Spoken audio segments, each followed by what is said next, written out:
Hey humans, what's up? We have another pattern, two pattern reviews to go through here.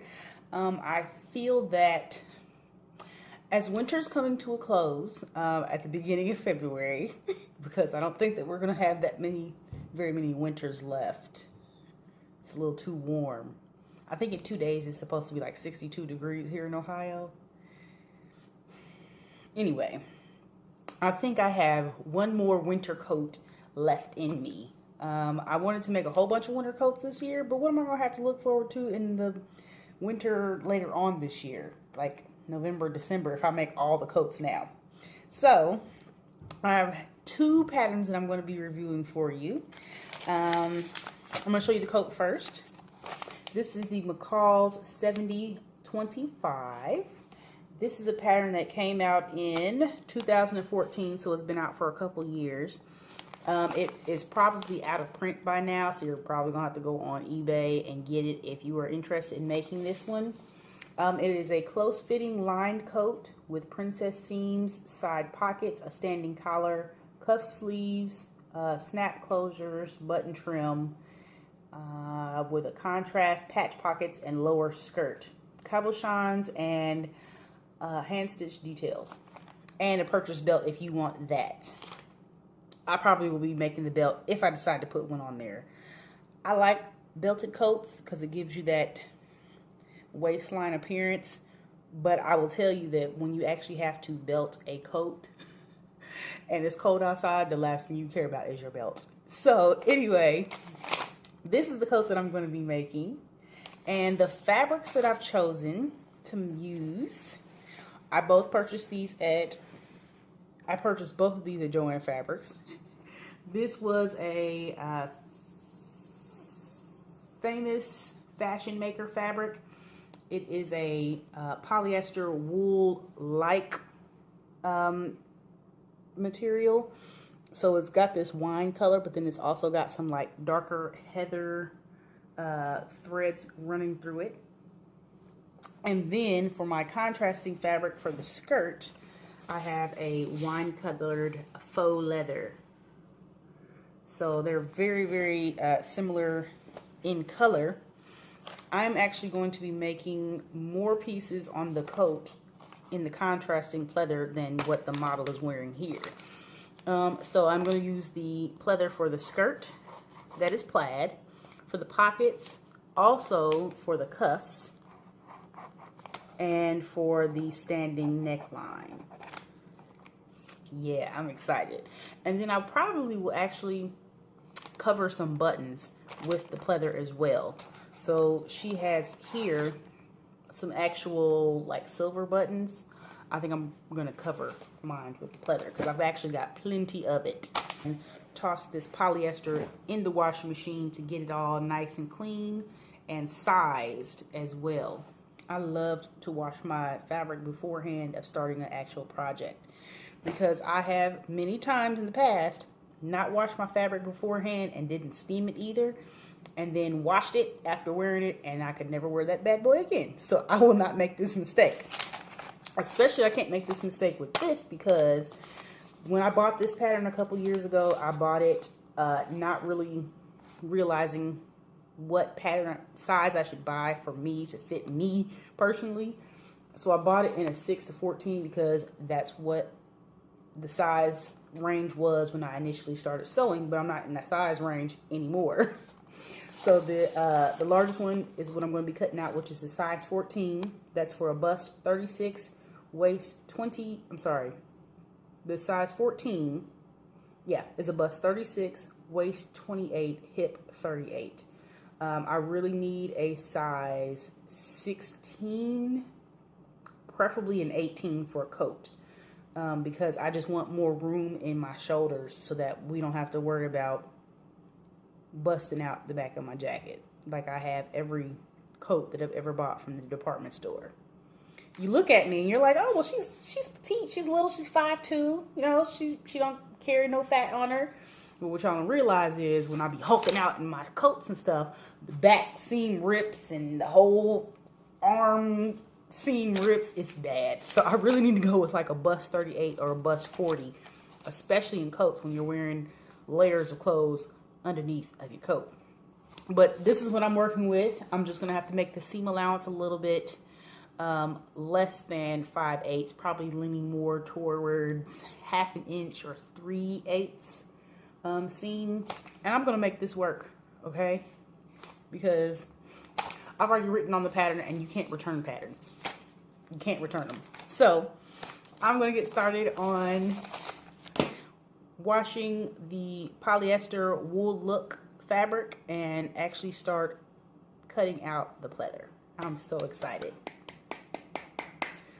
And I may actually quilt the lining inside this coat because I want it to be warm. It's already gonna be heavy because this pleather is heavy, but anyway. So you will see my coat next.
Y'all, there is nothing that I would like more than to take off these boots, off this dress, and off this ponytail, and this tired makeup, and go lay in my bed.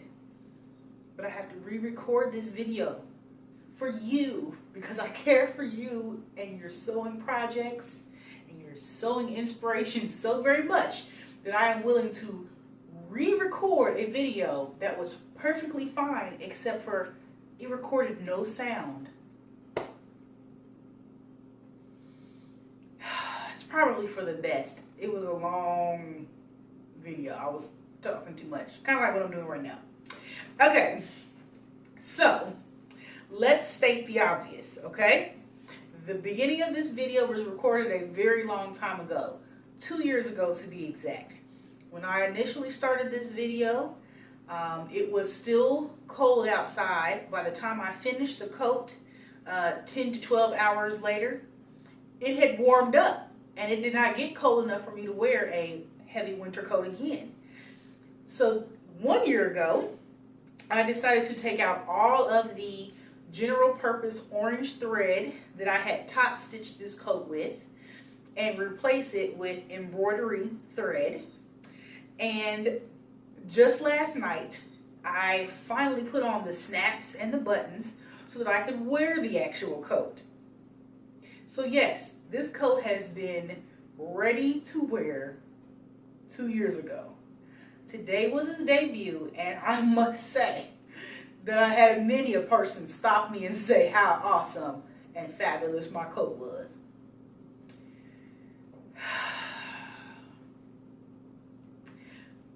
Laziness and procrastination is just not a good thing. For people who don't sew, y'all don't understand that when you are a seamstress, when you make stuff, time is really your enemy. It is both the thing that can make you awesome and also break you down. Yeah. So other seamstresses know when we get to that last bit, we're just like, oh, I'll get to that later. And then 2 years later. So there is not much that I remember about the construction of this coat, which is most unfortunate. However, because I don't remember much about the construction, I'm going to say that this is probably a pattern that is going to be great for a beginner who wants to try their hand at making a coat. It's just lots of panels, very simply put together. There is nothing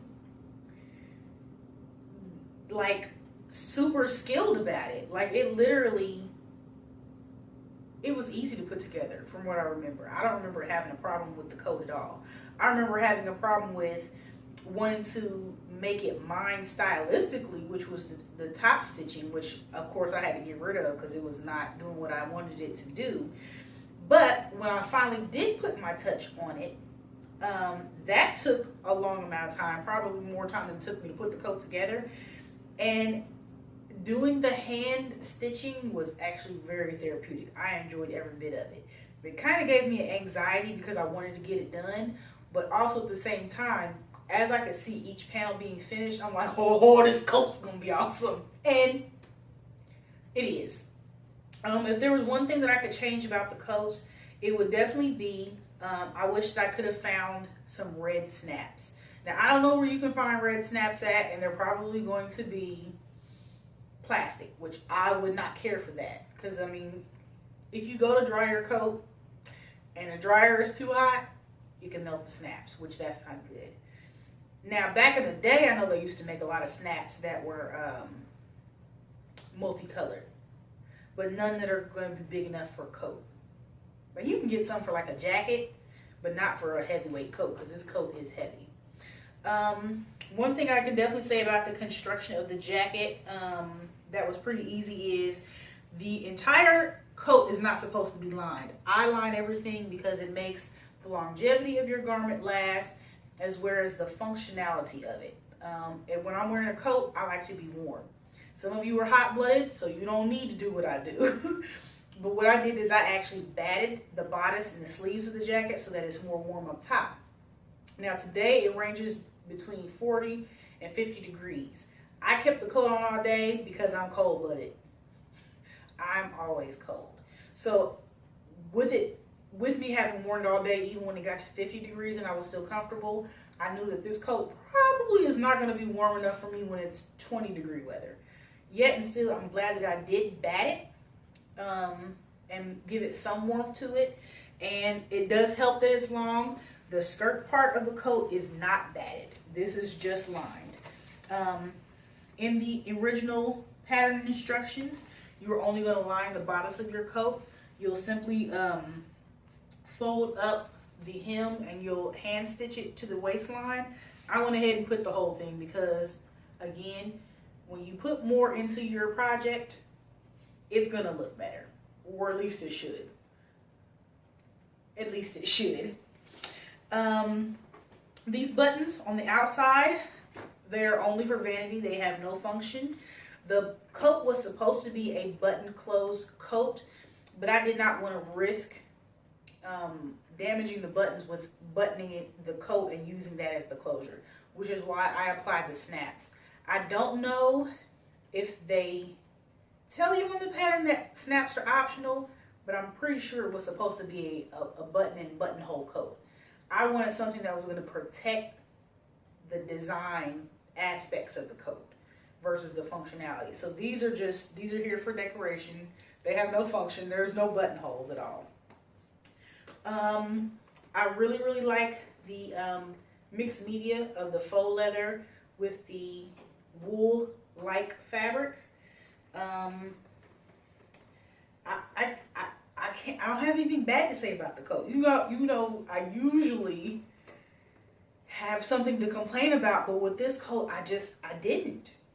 And if I did, I don't remember what it was because it was so long ago, which I am not proud of, but it's just the truth. It's just the truth. As far as the dress that I am wearing, this is funny because I thought to myself, when I put this coat on this afternoon, this coat is going to get so many compliments. I'm going to get compliments in my congregation. I'm going to get compliments at Joann's. I'm going to get compliments when I'm out grocery shopping. And I did. And it's not because I want people to see my new coat. It's actually because when I made that Cynthia Rowley, I think it was a Cynthia Rowley. It may have been somebody different, but it was a simplicity pattern. The last coat that I made had black faux leather cape and sleeves. And it was a heathered black and gray coat that kind of flared out in the hip area. People compliment me every time I wear that coat. Now that's my regular everyday winter coat. Because I got rid of all my store-bought ones. And people love that coat. That coat is so boring to me. Like I like that I made it. I enjoy that. I do like the coat. But to me it's like there's nothing fancy about it. No, it doesn't look like it's gonna come off the rack anywhere. You're not gonna be able to pick it up anywhere. And people do ask me that, like, where did you find that at? And I'm like, I made it. And they're like, oh my God, you make clothes for people? And I'm like, no. But people love that coat. No matter how many times I go to my local Joann's, people in there are always like, I like that coat. And I'm like, this coat is like so like it's not exciting to me. Like I like it because it is my everyday coat and it keeps me mighty warm, but it's black. And you guys know I don't really wear black clothes. So my goal today was to get as many compliments as I could on this coat to show me that people can like other colors besides black, because that's just insane to me how much people like that other coat. And this one did get a lot of compliments. Oddly enough, the dress pattern that I used in that simplicity coat video is the same dress pattern that I am wearing today. It's the McCall's 7430. The difference between that dress and this dress is I did not use the yoke pieces separately. This is all one fabric. It's not two different fabrics. The other one I did use two fabrics to make the dress. This is the same fabric. It just ombres in the middle, so I cut it so that it would have some contrasting situational stuff going on here. But what I did is I actually just taped the yoke pieces to the dress pieces and just made them one solid piece in the front instead of having turtleneck, yoke, front, vice versa on the back, and then the cap sleeve is actually separate too. So I take the cap to the sleeve and made it just one sleeve instead of making it two pieces, which made the process a lot easier. I made the dress in like 3 to 4 hours last night from start to finish, cutting it out into hemming it. And I like it much better like this. I do like the other way too with the yoke and stuff, but this was just, it streamlined it and made it so quick to do. If you're interested, the ponytail that I'm wearing is by Model. It's one of those pony and bang that you can get, that's yaki textured, so that's good for us natural girls who, if you can slick your hair back into a ponytail, you don't have to blow dry your hair, you don't have to flat iron the front to get it to blend in. My little waves and ripples look good with it, because look, I'm not gonna put heat to my hair and get it into a ponytail. I'm not gonna do that. So yeah, you can pick those up any online wig shop. And this lipstick, I cannot wait to take this lipstick off. It's by Morphe. It's called Hot Shot. The color is really cute. It takes 3 applications to get it to look this color. That was okay until I could see that it was going to crack after a while because it is a matte color. So then I decided, okay, it's really matte. Let me go ahead and put some lip gloss on top of it and give it some shine. When I put the lip gloss on top of it, it literally, it rolled up and made little balls. And I had to wipe it. Oh God, I'm so mad because I'm trying to find that perfect electric red lip color and I'm having such a hard time. But I think it's my skin tone. I don't think I look good in red lipstick, or at least not this tone. I can go darker, or I can do some other colors, but I cannot do this red. Oh my God, if you guys saw me up close, you'd be like, is she having mental issues? What's going on? Why is her lipstick all over her face like that? I'm getting ready to take it off. I'm only wearing it still because I'm far away that you guys can't see. But anyway, I don't know what the number of this pattern is, but you saw it at the beginning of the video, and surely it's down here somewhere. But you have got to get this pattern. It is not in print, but you probably have it in your stash, or you can find it on eBay or Etsy easily. Beginners, this is the one for you if you want to try a long fit and flare coat. It is not difficult at all. Just take your time with the instructions and you will do great. It was supposed to have gloves with it. I messed up the gloves. I think I need to get a new glove pattern because sewing the gussets in between the fingers is kind of it's tough to do. So that was also part of the reason why when I made the coat, I didn't finish it, because I wanted to do the gloves and then I was going to go back and finish it. And then I didn't do the gloves, and so therefore I didn't go back to the coat. But there is one other outfit that you will see that is made out of this red wool fabric, a hat and a skirt. They're old patterns that I picked up from the thrift store. So not super fancy. Here it is.